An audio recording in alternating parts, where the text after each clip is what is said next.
Call to order a regular meeting of the normal local liquor commission for Monday, January 6th, 2020. Please call the roll. Mayor Coos? Mr. McCarthy? Aye. Mrs. Cummings? Here. Mr. Nord? Here. Ms. Smith? Here. Mrs. Lorenz? Here. Mr. Preston? Here. And the first order of business is approval of the minutes of the regular meeting from October 21st, 2019. Do we have any adjustments? So move. Second. Please call the roll. Mrs. Cummings? Aye. Mr. Nord? Aye. Ms. Smith? Aye. Mrs. Lorenz? Aye. Mr. Preston? Aye. Mr. McCarthy? Aye. And the motion carries. We have a number of complaint settled case reports to share. We have Schnucks Market Inc., DBA Schnucks, on October the 10th, 2019, furnished alcohol to a person under age 21. A guilty plea was entered, and Commissioner Coos imposed a fine of $500, which was agreed upon and has been paid.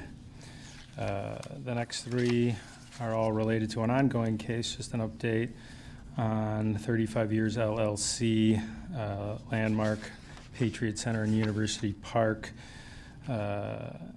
There is a recollection for this item.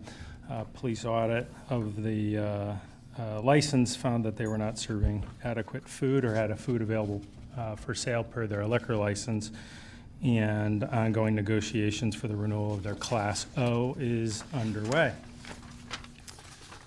The next item of business we have is liquor license applications. We have MHI Bloomington Normal HP APCO LLC, that's quite a mouthful, doing business as Hyatt Place. This is a new owner applying for the same license that the current owner had.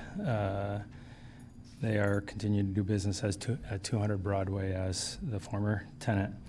And I know some materials were furnished a little bit late, but do I have a motion? I'll move. Second. Please call the roll. Just a Oh, question. Yep, sorry. Thank you. I noticed that the approval is contingent upon the inspection reports. Has there any action been taken that is a concern to wait upon these inspection reports? No, it's a standard. Standard, okay, thank you. Yeah. Once they've passed those inspections, final inspections per occupancy, then the permits are issued. Have I got that right, Mr. Day? Yes, that's typically formality, particularly with, there's various building code things that they'd have to meet, or health department. But Thank you. there's nothing that would, No contingent, renovation or right. anything of that nature. Okay, thank you. Sure. Anyone else? Please call the roll. Mr. Nord? Aye. Ms. Smith? Aye. Mrs. Lorenz? Aye. Mr. Preston? Aye. Mrs. Cummings? Aye. Mr. McCarthy? Aye. And the license carries. We have another liquor license application from American Multimedia, or Multi-Cinema, Inc., doing business as AMC Normal. They have applied for a theater Class R license, along with related documents and a copy of the floor plan, and again, similar stipulations, contingencies upon Health Department and fire inspection. Do I have a motion? Move approval. I'll second. Any comments, questions? Please call the roll. Ms. Smith? Aye. Mrs. Lorenz? Aye. Mr. Preston? Aye. Mrs. Cummings? Aye. Mr. Nord? Aye. Mr. McCarthy? Aye. And the motion carries. Do I have a motion for adjournment? So moved. Second. Please call the roll. Mrs. Lorenz? Aye. Mr. Preston? Aye. Mrs. Cummings? Aye. Mr. Nord? Aye. Ms. Smith? Aye. Mr. McCarthy? Aye. And the meeting is adjourned. And we'll begin at about a 1-minute recess, the regular town council meeting.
Call to order a regular meeting of the normal town council for Monday, January 6th, 2020. Please call the roll. Mayor Kus, Mr. McCarthy, Here. Ms. Cummings, Here. Mr. Nord, Here. Ms. Smith, Here. Mrs. Lorenz, Here. Mr. Preston. Here. Please join me in Pledge of Allegiance. I pledge allegiance to the flag of the United States of America and to the republic for which it stands, one nation, under God, indivisible, with liberty and justice for all.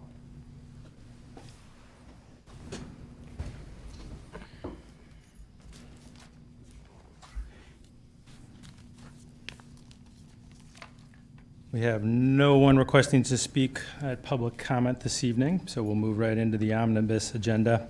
All items under the omnibus agenda are considered to be routine in nature and will be enacted under one motion unless a council person would like to remove an item for discussion. Mr. Nord. Mrs. Smith had her hand up too. All right, I'd like to pull A and B. A and B. And I'm clearing the omnibus agenda. and pulling C, See, please. we have no omnibus agenda tonight. All right, we won't vote on an omnibus agenda. All right. So the first item is the approval of the minutes of the work session of December 6th, 2019, and approval of the minutes of the regular council meeting of December 16, 2019. Mr. Nord. I so move. Second. The minutes for the work session for December 6th, ideally, it would be nice to have the full report included in the minutes, but I understand it's not ready. So do you know when it will be ready? I don't know a specific date, Mr. Nord. The full report is generally published and it's put into like booklet format. So it's quite a lengthy document. We typically don't include that entire document in the minutes. But when we receive the report from Mr. Summick, my anticipation and my expectation is we should have something from him in the next couple of weeks. I contacted his office over the weekend to find out the status, and he's traveling right now, so I expect to hear from him tomorrow. Okay. It was almost a 2-day meeting. So I would like at a future council meeting, whenever that document's ready, if we could announce to the public where they could go look at it, because there's a lot of interest since it was right after the Citizens Summit, and I want to let the community know that we did listen to them. Sure. We'll make sure and post that document on the council webpage. Okay, and if we could also then verbalize it at a meeting as well. Great, thank you. Anything else? That's it. Please call the roll. Ms. Cummings, Aye. Mr. Nord, Aye. Ms. Smith, Aye. Mrs. Lorenz, Aye. Mr. Preston, Aye. Mr. McCarthy. Aye. And the motion carries. Item B, a report to receive and file a town of normal expenditures for payments as of January the 1st, 2020. Mr. Nord. I so move. Second. Nord. Just a couple. The Uptown Business Association we contributed $10,000. And Ms. Reese, your response was that we also do other in-kind donations as well. I understand we support because we are here in the Uptown. Is our contribution, is it proportionate to the other members of that association? I can't answer that with certainty because I don't know what everyone else is paying, honestly. My assumption is we pay probably a pretty sizable share of the budget. We also do provide in-kind services, but I don't know their specific budget. I don't have that with me, so I'm. Okay. Do we offer something similar to other businesses outside of Uptown? As far as contributing to their business associations? I don't believe so, but I'm unaware of other business associations. Obviously, we're a member of the Chamber of Commerce, and we support the Economic Development Council, but the Uptown Partners is the only business association I'm familiar with. Okay. We've been doing this since 2012. At some point in the future, I would kind of like to see the town transition away from subsidizing the marketing expenses for a business association, so the business could pay for those on their own. Then the next Before you item I go on, had- Mr. Nord, I'd just interrupt for a point of information. The city of Bloomington has a very similar downtown business association that it heavily subsidized and helped staff for years, and has just recently in the last 12 to 18 months taken that department, that business association fully in-house and now is an operational unit of the city of Bloomington. Clearly, the city of Bloomington recognizes that promoting their downtown business district, central core business district to bring people in, generates a lot of revenue, traffic, visitors, hotel stays, et cetera. And so much akin the same way, I'm not suggesting that we go in that direction, but clearly communities close to us and all around us invest in similar type things because of the attraction, the potential revenue generation, the marketing, the tourism opportunities that attracting people to our core business district. So I don't know what the city of Bloomington pays for all of that, bringing that in-house, but I'm happy that ours is limited to the amount that it is. Sure. But before you went on, I just wanted to share that. Which I think that's something good for the town to contribute to, but maybe through the tourism group, so they could do it more as a coordinated effort. But moving on to the next one, the Chamber of Commerce membership that we pay for. I understand this is something we're opting to do, and we're volunteering. We are volunteering to pay this membership. It's not something that they have asked us for funding for. I just see this as somewhat of a conflict of interest because the chamber, it's a paid membership for businesses, and the chamber lobbies us for money. They actively endorse political candidates. So by us being a member, I know I'm kind of maybe axing myself from being endorsed by them in the future, but it seems like there's a conflict of interest there. And it seems like it would just be cleaner if the chamber needs money, they come and ask for us, we grant it, we give it to them, but we don't voluntarily give them more than what's needed and asked for. Okay, appreciate that. I certainly, if council decides that we shouldn't be members of the Chamber of Commerce, we can cancel our membership. In terms of funding the chamber, I believe the only thing we funded was workforce development, which was at the last agenda. So I think we've all determined that was a program in support of our community and our business community that we valued, which is why we recommended support for workforce development. In regard to the PAC, we had some email exchanges. The Chamber of Commerce does have a political action committee, which I should say is a separate entity. It is under the chamber umbrella, but it has a separate board of directors. So I would defer to legal counsel on whether or not that is any kind of a conflict for the town to be a member of the Chamber of Commerce. we have a very long history of being a member of the Chamber of Commerce, even when I think the Normal had its own Chamber of Commerce. So is there a conflict? Right, no, as long as it's separate. I mean, the conflict or the problem we'd run into is if our money were going into the PAC to be used for those political purposes, and they very purposefully keep that segregated so that any of the town's money isn't going into the PAC that would be used for improper purposes. And we do find, generally, we have found value in the Chamber of Commerce membership because we are a significant employer. And we do attend their events and we learn from other employers as well. So, but again, if council finds that membership to not be of value, we can terminate our membership. Ms. Smith? So for clarification, just as unions service their members with dues, but have to establish a separate organizational structure for any political activism, the chamber has that same structure. As I understand it, yes. Okay, Their thank you. website does indicate an entire board, separate board and structure for the PAC. Okay, thank you.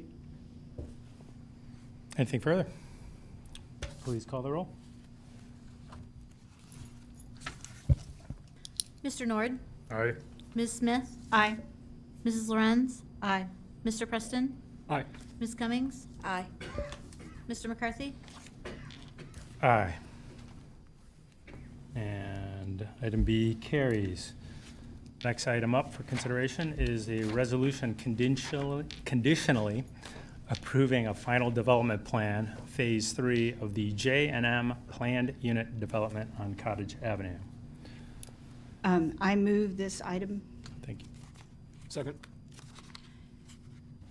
This is more for information and clarification because I understand from email exchanges back and forth with Ms. Reese that I was interested in whether or not the development had any inclusion of units that would accommodate disabled tenants and/or what was the mix of apartments that might be intended for low-income residents. And my understanding is that our action on the planned unit development does not address those issues, but it's more a matter of if citizens are concerned about these matters, at what stage and how can they get involved in the planning? Sure, and I'll Sure. defer to Mr. Trumbull No, and Ms. good Davidson. questions, Ms. Smith. I can only speak to the accessibility element of the two questions you did pose. And so by definition, these are considered 1 and 2 family or single family. And so by pure scoping, they're not subject to the accessibility code requirements. Okay, now I will say this, that there's what I would call is like a goodwill effort in their design is that they are free of steps. And so essentially, as you go from the garage into the front door, there's no steps that you encounter. The entry doors are sized appropriately for accessible access. The garage, the garage is the entry between the garage itself and into the home are also free of steps. So I think there was a definite attempt to, that doesn't make them accessible, but it certainly anticipates maybe either an older populace or maybe somebody with a disability would make it easier for them to negotiate those units. As far as the, like the rent offerings and that kind of thing, I'm not really in a position to say. I don't know if Mercy, if you talked with anybody with First Sight today or? No. No, okay. And I know Ms. Begley from the developer's attorney is present as well in case other questions pop up, so.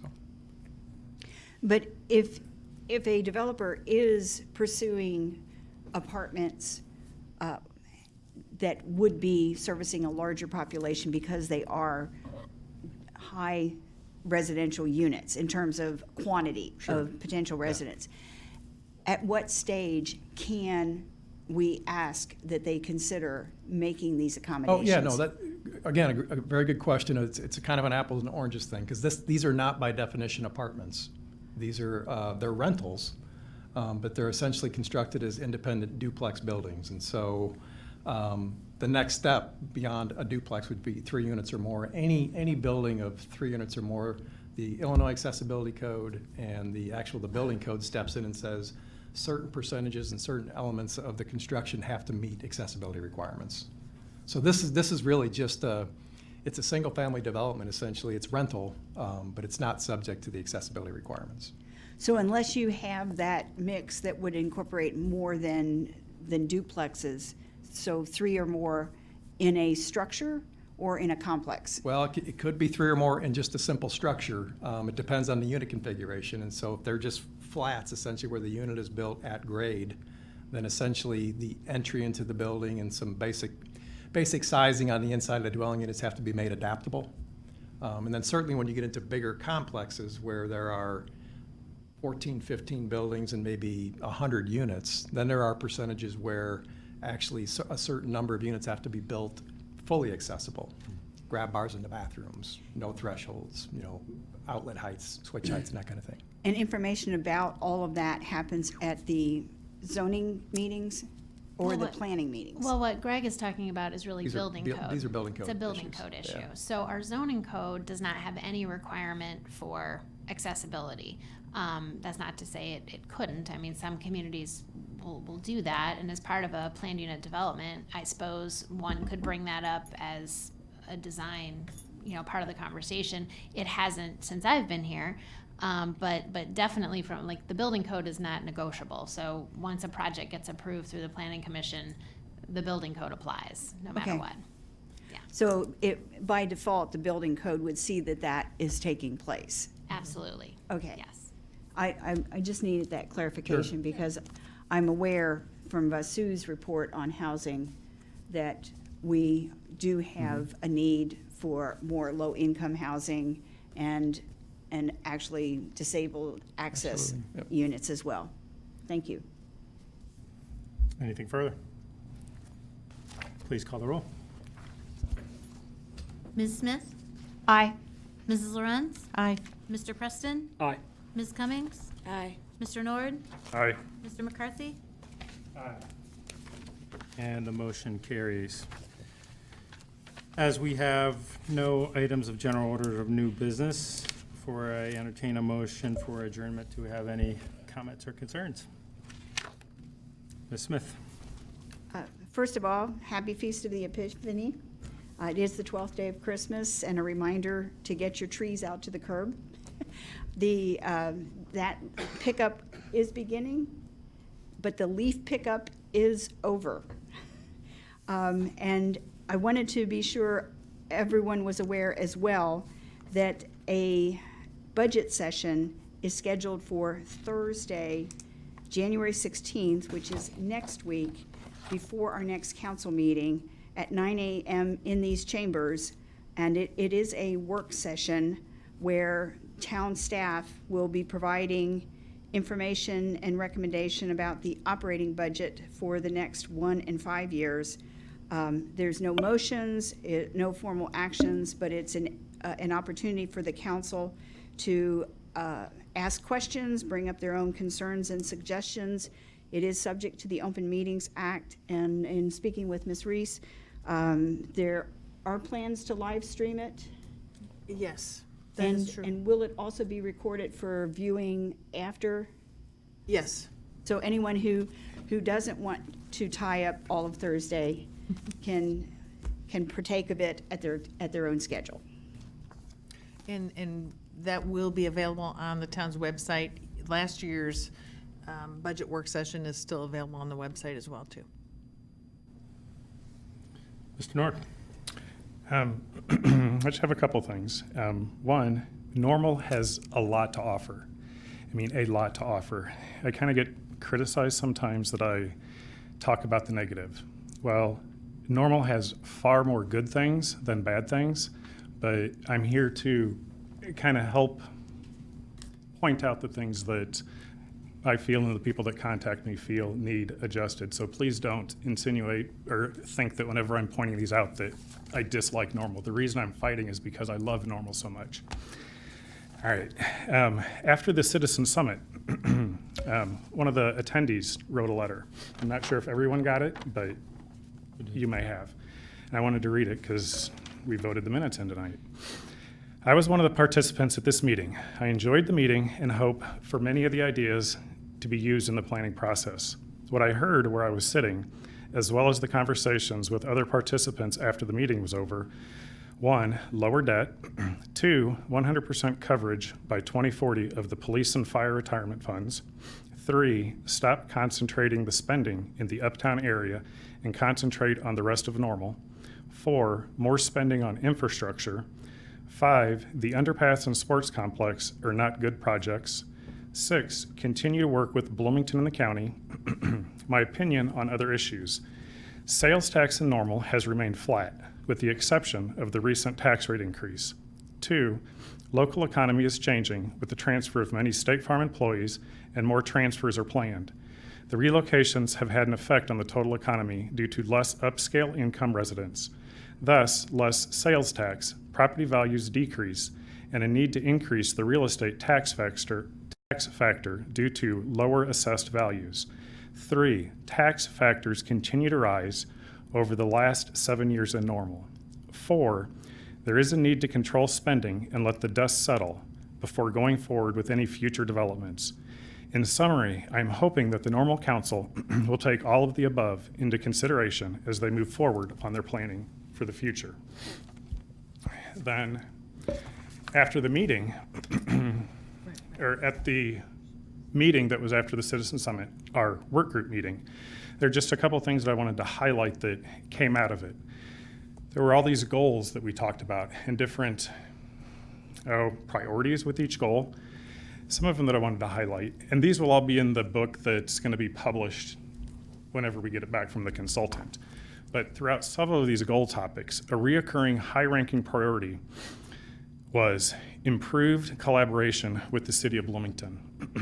So I hope that that means more of the joint meetings and that the different town departments will work more with the city departments or with their counterparts in the city departments. Then we talked about, another one was the high priority Uptown 2020 action items. And these were the 5 priorities that we voted on as a group for 2020. Subletting the second floor of One Uptown. Finding a renter for the first floor of One Uptown. Underpass, defining a direction. Trail East, what's the next step? Uptown parking management. And I don't know, we went over 2 days worth of doing this, so there is a lot of information out there. Those that attended the summit, please, when it's available, look at it, because some of the ideas that the community voiced to us were included, and that's just what I wanted to put out there. Mr. Nord, if I could also point out, you identified some of the goals that council talked about on Friday, December 6th, but there were 5, actually I should say you identified some of the priority projects. There were 5 goals, though, and of each of the goals, there were at least 5 to 7 priority projects. So you highlighted some, and the minutes were very general, but there's a whole lot more lot more projects that will be identified in There is a book this thick of it, so I mean, there's a lot. Yeah, I just wanted to point out that while you gave a little snippet of some of the things, there's a whole lot more that will be identified as high and top priority projects for 2020 and 2021. Hello. Lorenz. Yes, just in response to Councilmember Nord's highlighting of the citizens' letter that came to all of us and was also published in the Pantograph as a letter to the editor. And I took some time over the holiday to write back to this particular resident. I thought he had outlined his questions and concerns really well. And so, true to my nature to not be the most brief person in the world, I wrote him back a 9.5 paragraph email, to which he responded fairly quickly and thanked me for that letter. He was going to read it and kind of digest it, and said that I had given him some things to think about, and after some thought, he would be back in touch. He commented that my response was the most detailed information he'd ever received from anyone on council. So I'll wear that as a badge of honor. But at any rate, I do find this particular person's structuring of his questions and concerns really, really constructive, and so I have forwarded it with what I thought was a very detailed response. And, you know, that's the kind of dialogue that I think I'm speaking for all of us, love to get engaged with. So thank you for highlighting.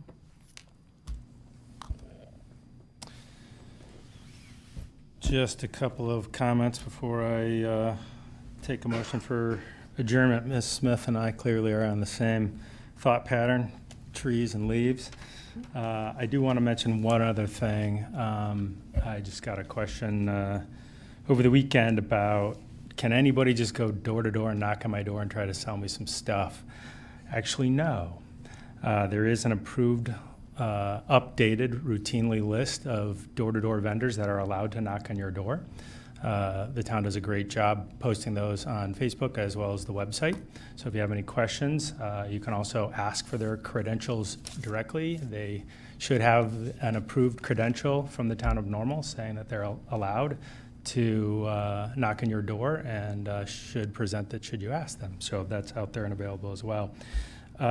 Just one thing I wanted to highlight from some of the comments about work sessions, about the town and the city working together.